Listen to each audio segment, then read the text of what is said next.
Well, welcome to 2023. Happy New Year, everyone. I know I took a little time off there. It's just something I need to do for myself.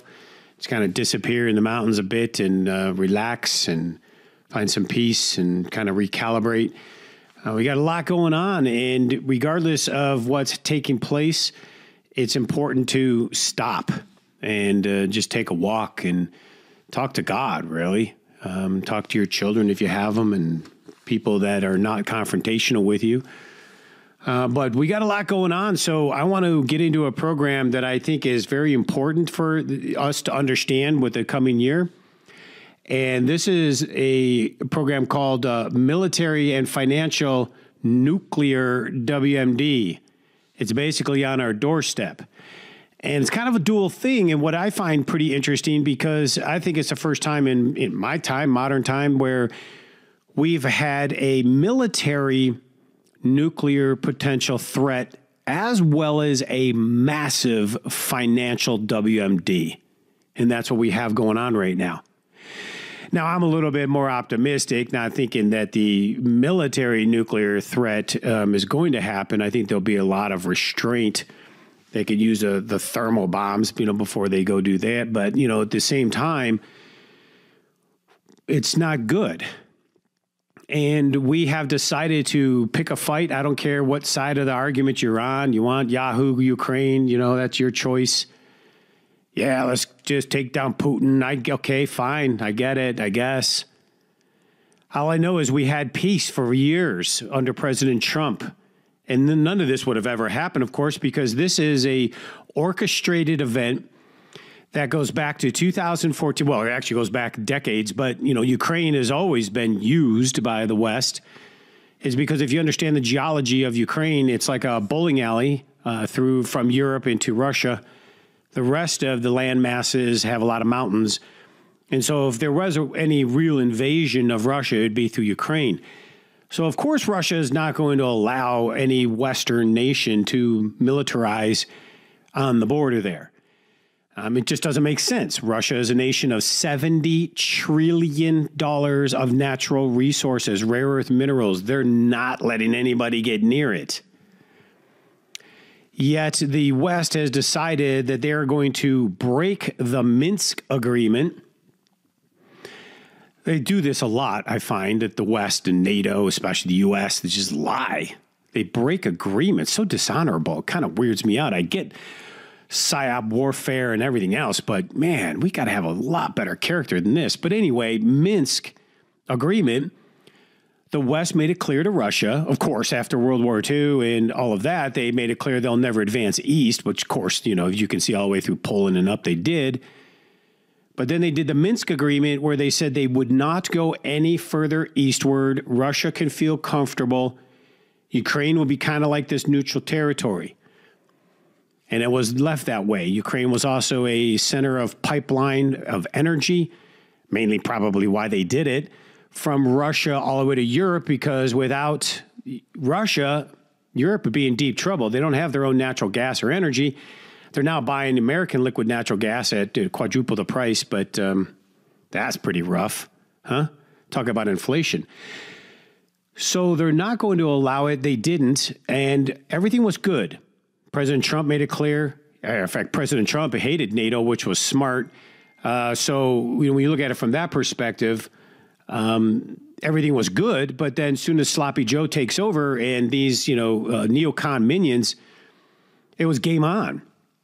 And you have to remember history real quick that this started in 2014, at least currently under Barack Obama and Vice President Joe Biden. When a duly elected president of Ukraine was overthrown by Western alphabet. And it was a coup, but the West was behind it. Then they installed their puppet, and at that time, they brought in neo-Nazis. Now, I don't care what anybody says. I get about I feel bad for the Ukrainian people more than anything else. I have Ukrainian friends. I know what it's like, and the Soviets definitely weren't nice people. This isn't really Soviet now, but I get the dynamic, but neo-Nazis run Ukraine. All due respect to any human being that is remotely rational, there is no love for neo-Nazis. I thought that we should have spent the last 40, 50 years denouncing neo-Nazi. Don't they run around in the academia and media circles, bunch of buffoons, white supremacist, yeah, neo-Nazi. And yet everybody is so gung-ho about Nazis in Ukraine. The Azov Battalion. I mean, it's not a debate. I mean, the photos, the videos, everybody knows. And the West trained these neo-Nazis. And if anyone remembers World War II, who did Russia have to be concerned about? Or, well, what they were concerned about was the invasion by Germany, headed by Hitler, where the Nazis had gone in literally through Russia to invade and killed tens of millions of Russians. Now, if you're Russia, you see the world from a different lens because you're invaded back in the day by Napoleon. Now you got in France, and now you have Germany coming through, killing tens of millions. That's why the Soviet Union was created. The Soviet Union was one pissed off block of Russians taking as many countries as they can to keep the Nazis away as far as they can. I get that. It was tragic in the approach and feel bad for all those countries, but at the same time, let's blame Germany for that one. So here we are today where we had the Minsk agreement, and now you have this raging war going on in Ukraine. Now, we were just supporting Ukraine with weapons. We've depleted our military supply. They're even talking about it publicly, which is astonishing, that we're sending over literally our active military supply to Ukraine. Ukraine's getting wiped out. The Russians are killing. Now, yeah, definitely setbacks for Russia. Our weapon systems have been doing some damage, but the Russians are definitely destroying Ukraine. They're not backing down. Russia is not going to back down, period. We're not breaking them financially like we thought we would, even though we, the United States, has already spent, we, the taxpayers, have spent $100 billion to wage this war against Russia. And they thought we would financially break them, kind of like what we did in the fall of the Berlin Wall back in 1989. But it didn't work because this time, commodities and natural resources are actually very important to the world, far more than they ever used to be. Russia now being a 70 trillion hub of natural resource, rare earth, mineral energy. They can now sell all of that to the East, the Middle East, to China, India. They don't need the West. Well, Europe needs Russia. Europe doesn't produce anything. They have some farmland, but they're even taking that away. Europe needed Russian gas and oil. Now they're doing their darndest to get it on the off the market right now, but with all the sanctions, they no longer can do it. And they're going to find out it was England, or the U.S., NATO that blew up those Nord Stream 1 and 2 pipelines that were sending energy from Russia to Europe. Mega billion-dollar pipelines we sabotaged and blew up. What restraint Russia has. I mean, if that's not act of war, I don't know. But it harmed our allies more. It destroys Germany. Germany's BASF corporation, largest natural resource corporation in the world, has laid off a significant portion. They will never reopen significant portions of their business, and they are the Western, I don't know, would you call them the one, the guru, the top, the big honcho of the natural resource business. And they're all shutting down. The economies in Europe are being destroyed because of energy prices. Now they're getting liquid natural gas from the United States at, quadruple prices. Maybe that's part of it. But we did that to our allies, or whoever did it. But I know it's going to be found out to be us, England, or one of us. And they did it to our own allies. They're the ones suffering. But they're stuck. They're forced to be aligned with the United States, and they're stuck in this NATO deal, and it's done. That's it. It's game on. So the bottom line is, wrap this end of this up, is the military side is not going away. The United States and NATO have been committed They are not backing down. If they truly were trying to find some form of peace, they'd have emissaries and go into Russia. Astonishingly, Henry Kissinger even came out in that 90-year-old decrepit age. He's got to go. I don't mean it like that if you're 90, because my grandfather was 90, actually was pretty cool. I mean, though, he needs to go away since he's probably the architect of a lot of this back in the day. But he even came out and said they need to start negotiating. But they're not. Nobody can back down, and here's why. Russia's definitely never going to back down because that's the bowling alley, the highway, freeway right into Russia. They're there. NATO's made it clear, and the United States has made it clear that their goal is to destroy the Russian Federation as we know it. Well, if I'm Russia, I'm just going to give it all I got at that point, right? And Ukraine's the bowling alley, so they're not going to let go. Now you got the United States on the other side.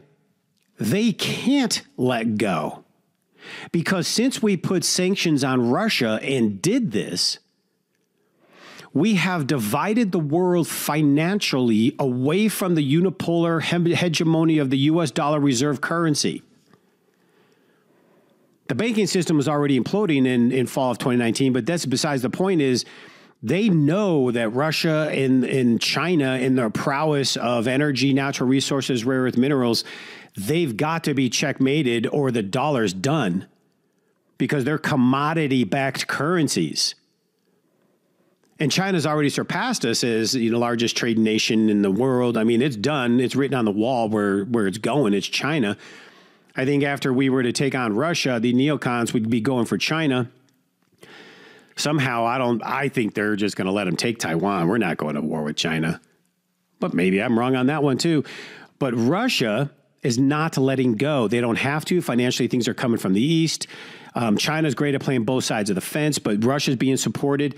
And Europe's in deep trouble. And the United States can't let go because if they do, now that we've created this multipolar world where a major portion of all trade and natural resource and energy, which is most important to the world, is now being done in currencies in the Russian petro. They're doing now the Russian petro and the Chinese petro yuan. They're now selling energy in gold.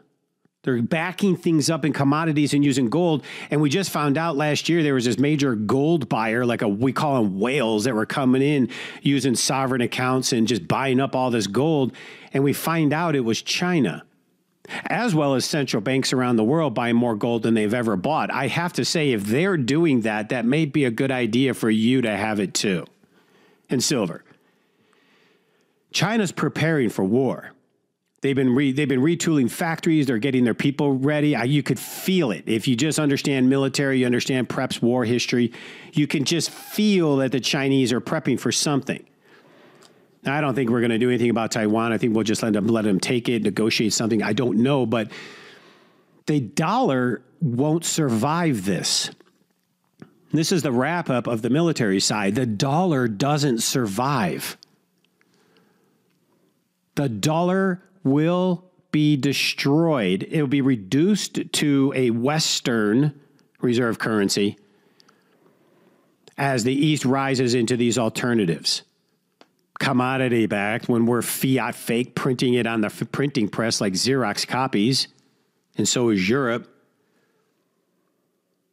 We're in trouble. Printed trillions and trillions. We've increased the M2 money supply, paper money supply, unbelievable amounts. 40% of all the currency we've printed in the world entirety of the USA has been done in the last 2 years.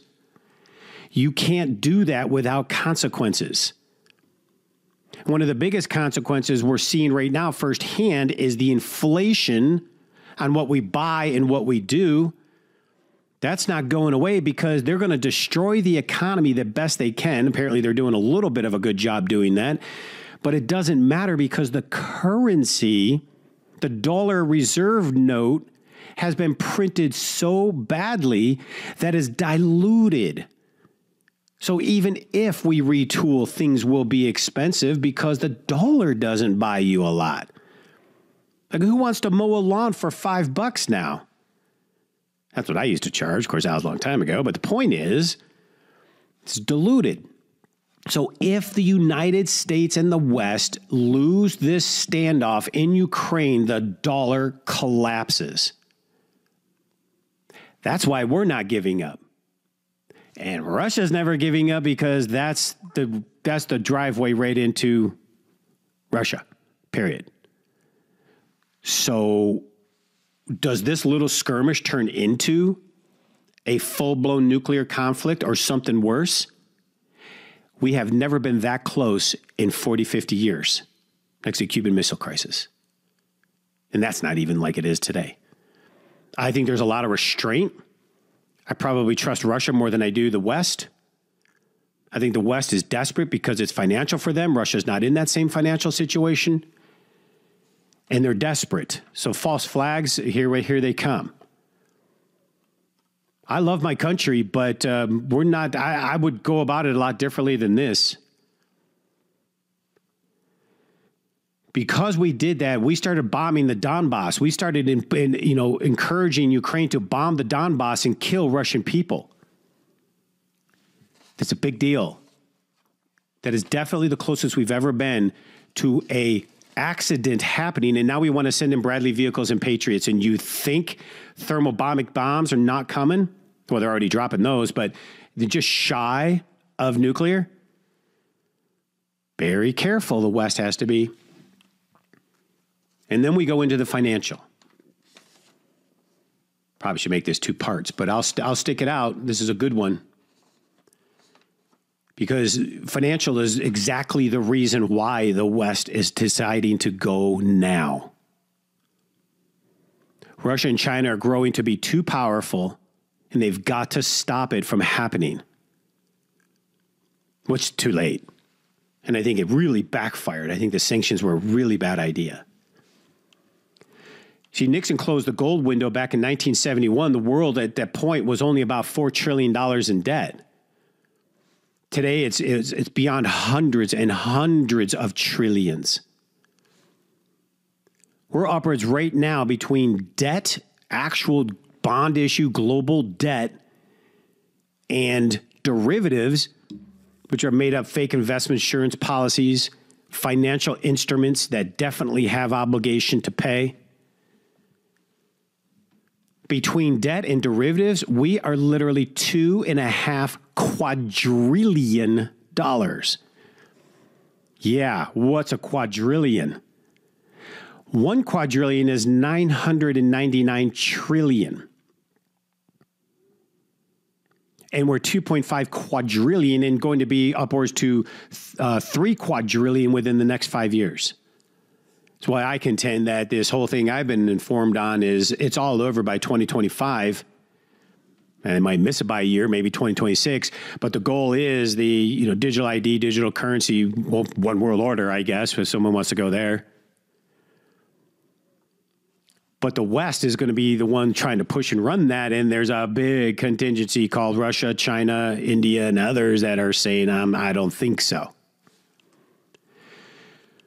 So this amount of debt and derivatives, financial obligations, that's what controls and manipulates the precious metal price, by the way. They're just fake derivatives, meaning they sell silver on paper that they don't actually physically own to sell. It's called a naked short. And they can legally do it because supposedly they're hedging the system and really they're helping the government out and the banks, especially. Because by keeping silver prices down, it shows that the dollar's still strong, which is not true, even though on paper it looks like it is. It's all corruptly manipulated. There's probably 500 ounces of silver sold on paper for every 1 real ounce in the vault for delivery. They only have 34 or 30 million ounces of silver left in the COMEX. It's a serious metal, commodity, in demand, especially if you want to do electric vehicles. This debt and derivative time bomb, world WMD, if you're going to call it a financial nuclear bomb, that's it. The pay the piper time is coming. The kick the can down the road, as people like to say, there is no more road. It's a cliff. You pump too much air into a balloon and it's blowing. So the only way you can really get through that is either allow it to implode internally by default and through the system, but you really got to have somebody you can blame. And, obviously Russia was going to be it. I think they tried to blame it on the virus, pandemic stuff. Didn't work. We actually came out of the pandemic and we were going to boom with prosperity and economic around the world. It was going to be a massive, massive party. So if you want to get pissed, excuse me, I didn't mean like that, but if you want to get angry, that's it. We were getting ready to explode financially because of all the trillions in currency that were printed around the world. And at that point, it was still peaceful because President Trump left with all peace going around for the most part. And we would have kept international trade. Europe would have kept their energy. Everything would have been fine. The food channel, everything would have been booming. The shipping industry, money would have been everywhere. And it was for a little while. But that just changed. So it either implodes through internally because we've done this, gone sanctions, divided the world, and tried to, now we're making this stand. The arm wrestle last stand of the dollar, will it dominate or not? Maybe we can inflate the dollars away to make people want to come back, but there's a lot of dollar debt out there. But if they don't implode it through the internal components of the banking system, if they do that, they have to blame somebody. You can't blame the bankers, malfeasance. No way. Can't do that. So who's at fault or what? What caused all of this to happen? Everything was fine. We had a good game going on. We had balance. We knew what we were doing. And then this happened. But none of that has worked. And blaming Russia didn't work. But, we escalate to that point. They can blame Russia or blame a world war, which I don't think we go to world war, but they could blame it on whatever war we escalate to. Or you just let it implode internally. That's it. That's all you got. Or you inflate it away, meaning you print and print and print trillions and trillions and trillions more. You put more out there, which then causes more inflation for us. And goods and services become more expensive is why you want gold and silver. Eventually, they will lose that, and you will find out why. But that's it. And if you want to know why I know what I'm saying is accurate enough, I mean, great in theory, right? But, when you see the video, it's just a snippet, but it's a video of the FDIC banking chairman type people sitting around talking about bail-ins. And should we or should we not tell the American people? Well, if we tell the American people, one guy says, they may panic and run on the banks. Well, maybe we shouldn't tell them anything, And they're having this. They know the bail-ins are coming. And a bail-in, what is that to you and me? If you have money in a bank, it's written in law already in 2008, Dodd-Frank, Obama put it in, where if a bank fails, the government doesn't necessarily bail them out anymore. It's going to be a bail-in where it comes from the depositors. And what they'll do is they'll take, I don't know what portion, all of it, 3/4, whatever they need, they'll just take it. Because remember, you gave a bank a loan. It's not your money in a bank. You've given them a loan. That's why they give you interest. And they have an obligation to pay you back. You're an unsecured creditor. That's actually the definition of you in a bank. But the bail-in will actually take your money in the bank, a currency in the bank, and convert it to shares of a bank. Sort of like owning stock in the bank. And then one day, if you're lucky, that those shares then will be worth money and you can sell them. Of course, the bank just collapsed, so that's probably not a good investment. But that's what a bail-in would be. So you'd lose your money, currency. That's a big deal. And they know that's coming. So to what extent, I don't know. But if you end up going to war, you collapse the entire world's economy. We're not preparing for a war economy here. China actually is in secret. There are numerous bits of evidence of that. They're preparing their people and factories. It's very interesting. But we are not. We're completely distracted. We're distracted emotionally. We're distracted socially. We're divided politically. Could it be any more devil in the house that I've ever seen in my life that's going on in this country? come to steal, kill, and destroy. Divide. We are so divided. You're divided in the church, let alone outside. You can't even trust half the church. Pride's got them. So you see, it's not safe. And here's the wrap up of the financial WMD beyond the quadrillions in debts. You see, if any skirmish of this war gets out of control, here's how this happens. Here's how the bomb blows. If any skirmish gets out of hand and it shuts down the global economy, those derivatives will start backfiring and being called in. And you put that on top of debt that can't be serviced, you can't make your payments, and you just had a quadrillion just explosion go through this world. And I hope that wouldn't happen. But see, that's what war can do. Just look at history of World War I, World War II, and you'll know economy shut down. Now you can transfer it over into a wartime economy, yes. And there's a lot of money to be made in wartime economies, sure, for certain people. But that's where it's at. And here's the bigger one. So United States really can't stop.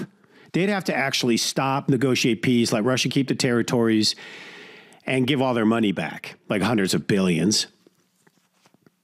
But if they blew up, the West blew up those pipelines, Nord Stream 1, Nord Stream 2, this is for keeps. Because I say if we don't and we try to negotiate or this thing ends and we lose or perceive to lose, the dollar's done. So financially, here's why that's important then, because I don't see the East backing down. Matter of fact, I think it picks up because especially with the West ran right now by these people running the West, these plants from George Soros, probably not Soros, well, because he is too, but Klaus Schwab, almost like a dang antichrist if he wasn't so old. But these guys have their way, man. It's done. The dollar's done, so it can't. But here's the thing. Russia is now doing petro-gold. They're selling energy for gold. Now, who in the world doesn't want gold? Sometimes you don't want a paper currency of a country that the currency isn't worth a whole lot because they keep printing it, diluting it. Pour a bottle of cranberry juice in an Olympic swimming pool. Try finding red. China is now going to a petro yuan. And their yuan is backed up by gold. The Shanghai Cooperation, or that too, but the Shanghai market that trades oil for the Chinese is backed up by gold. How smart is that? The United States oil contracts are backed up by derivatives, which are fake because they sell what they don't even have or control. And China's backing theirs by gold. And they use the gold market, so they take the West gold first before they use anything internal, which is brilliant. But we just found out last year that Russia was the whale in the gold market that's been buying up all the gold. You see an article from the U.S. Mint that shows how, oh, yeah, gold demand was down this much and silver demand down even more last year. Yeah, on your minted product, because you didn't mint any and the prices were so darn high. The world's buying bullion bars, gold bars, 1,000 ounce, 400 ounce. This is financial. That's not coming from the U.S. Mint. See how they mislead with information? So the Russia and the Chinese are now doing petro-gold yuans, and China has now been found to be hoarding gold and the hoarder whale. Doesn't that tell you something? Right? That tells me something. Or if anything, I would rather be prepared and wrong than be unprepared and just downright want to kick myself in the can. That's why it's always better to just be slightly prepared. You don't have to be overboard. There's definitely some smart people that go way overboard. It's cool, but I mean, it takes a lot of time. But at least have food and water provision so you can sit back and think. But this is it. And we know it is because it's not a unipolar world anymore where it's controlled by the dollar. Ever since we did the sanctions and started this war, it is done. It has to be followed through and must have an ending. Who? Now we're a multipolar world, and it's never coming back. As much as the West thinks they can push it or make it happen, it's not. It can't. They're too powerful. They're too smart. They're too populated in the East. So we're just trying to figure out how best we can move forward. And so that's kind of where we're at. In the meantime, they will inflate our debt. They will keep printing money because they have no choice. Do you notice how they just throw around money all the time? Oh, yeah, we're going to give $100 billion to Ukraine. Can you imagine what $100 billion would do in this country for infrastructure or, dang, for tax breaks for poor and rich, middle class, schooling? I mean, there's a million things you can do with that. So there's something that is coming. There are definitely military and financial nuclear WMDs on our doorstep. I think gold and silver is just a part of it. I think it's very important. Keep it in depositories, transfer IRAs. It's important. Why not be diversified and strongly in this time? But let's get prepared this year and to stay focused, not to be in fear. Because if it happens, it happens. If it happens, it's happening on a single day and it's done. Everything will change. You will wake up and it'll all be changed. Too late at that point. Guarantee you'll be too late in 100 different ways, not just gold, silver, be food, supplies, everything will be just boom. They don't even have stuff on the shelves now. I've been waiting for a water heater for months. So just at least understand that these are the true dynamics facing us right now. Now, the debt and derivative thing could be bounced down a little bit more. I could see that. But the reason I think it's interesting is because if we do skirmish into a greater war that disrupts the economies and the flows of supply chain product, you absolutely are going to see derivative implosions and demands and debt defaults. And we're talking 2.5 quadrillion right now. There's not a country alive that can handle even $1 trillion, really, but let alone, well, of course, we just blew 1.7 trillion, you see? We're printing and spending money on all the wrong things at the time in history we're doing it.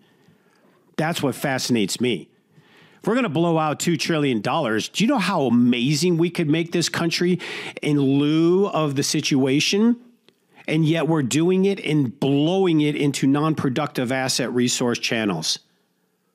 That's astounding to me. Why? Timing. She's maximizing military power, backup. We're giving our oil reserves to China.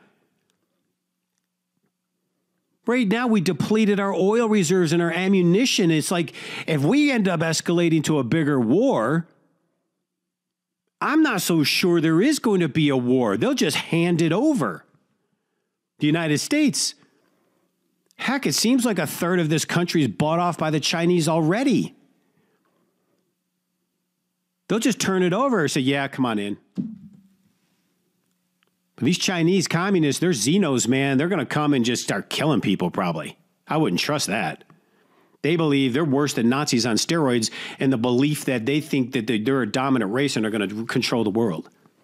And this is right out of the mouth of the insiders. You know, they're military academy people and Department of Defense type people in China. That's what they believe. So the timing's interesting. So I say we, the people, as long as we know the truth, we could be at peace the best we can to set up, love those around us, get into community, but don't think things are as usual because it definitely isn't. First time I ever went this long. For those who hung on, I hope it made it worth it. So God bless you until next week. With all of the recent changes in the political and financial markets, there has never been a better time than right now to invest in silver and gold. When governments simply print billions of dollars in paper money in hopes of solving financial shortfalls, you know that it is time to buy and hold assets of true and lasting value. Free information is available to you right now by calling 888-747-3309. Whether you are a new investor or you're interested in preserving the value of your retirement accounts, we make it easy for you to make smart decisions for your financial future. The specialists at Cornerstone are here to serve you, work to satisfy your retirement goals, and communicate with respect. Call us right now at 888-747-3309. That's 888-747-3309. Or visit us online at cornerstoneassetmetals.com. That's cornerstoneassetmetals.com.